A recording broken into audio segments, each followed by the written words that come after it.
Let's go camping!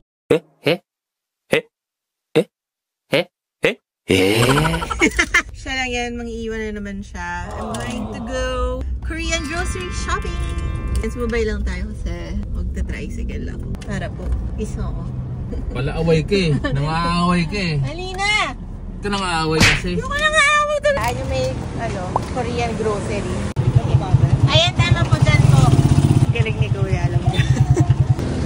Thank you po. So big. Ang pinunta ko dito, yung pork. Kasi gusto ko ng kimchi jjigae. Enoki. Ito na lang. Bibili na ako ng paste. Ano ba masarap? Parang ito. Kasi paubos na siya. Siyempre wala tayong gallbladder. Piliin natin yung pinaka lean. Beef to. Gusto ko pork. Wait, baka ito yung pork. Okay, we're going to get this. Sige.